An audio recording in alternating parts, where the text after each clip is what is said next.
Զրուցում ենք փաստաբան Արսեն Բաբայանի հետ։ Պարոն Բաբայան,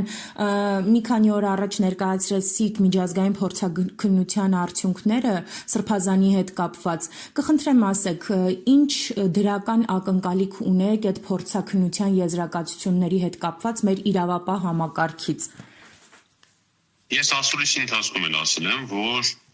իրավապահ համակարգը պիտի իր գործով զբաղվի եւ այդ փորձաքննությունները որևէ կերպ իրավապահ համակարգի համար կամ նրանց որևէ բան ապացուցելու համար չէր,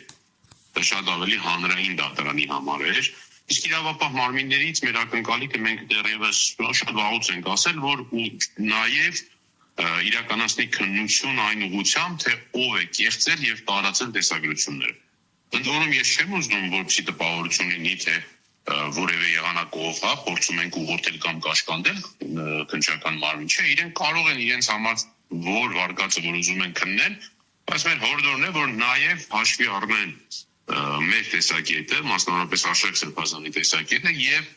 այդ քննության շրջանակներում քննության առարկա դարձնեն նաև մեր կողմից արդեն իսկ ապացուցված հանգամանքը, որ տեսագրությունները կեղծ են։ Հետևաբար փորձեն գտնեն ով է կեղծել, ինչ նպատակով եւ տարածել։ Պարոն Բաբայան, իսկ ասուլիսից հետո եւ հրապարակելուց հետո միջազգային փորձաքննության արդյունքները որևէ արձագանք կա դատարանի կողմից, իրավապահ համակարգի կողմից։ Իրավապահ համակարգից մենք արձագանքի ակնկալիք ու կարիք չունենք, իսկ թե իրենք դրանից հետևություն արել են եւ դրա հիման վրա գոնե այդ մեր բերած դրվագով քննություն իրականացնում են, թե չէ, ինձ այդ մասին ոչինչ չեն հայտնել։ Պարոն Բաբայան, իսկ առհասարակ ինչ պատիժ է սպասվում այսօրվա թե Արշակ Սրբազանին, թե առհասարակ նաև մյուս սրբազաններին տարբեր հոդվածներով պատժի ենթարկողները։ Իրենց համար ինչ պատիժ է լինելու ի վերջո։ Գիտեք, ես հիմա չեմ ուզում ժամանակի շուտ որակումներ անել քրեական օրենսգրքի իմաստով, որովհետև նրանց արարքների քրեաիրավական գնահատականը պետք է տրվի խորը քննության արդյունքում։ Դրանք կարող են լինել ամենասովորական,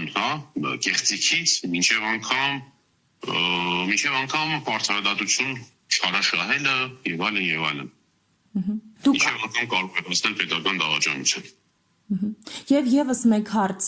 քանի որ այսօր մենք նաև ակնկալում ենք միջազգային կառույցներից որևէ արձագանք, տարբեր բողոքի ակցիաներ են նաև տեղի ունեցել այդ կառույցների շենքերի առաջ, իրենց համար հետևանքները որոնք են լինելու այս գործընթացների վրա աչք փակելու համար։ Ոչ մի հետևանք չի լինելու, այնուամենայնիվ մենք արձանագրել ենք, որ աչք են փակում, որ այստեղ ժողովրդավարության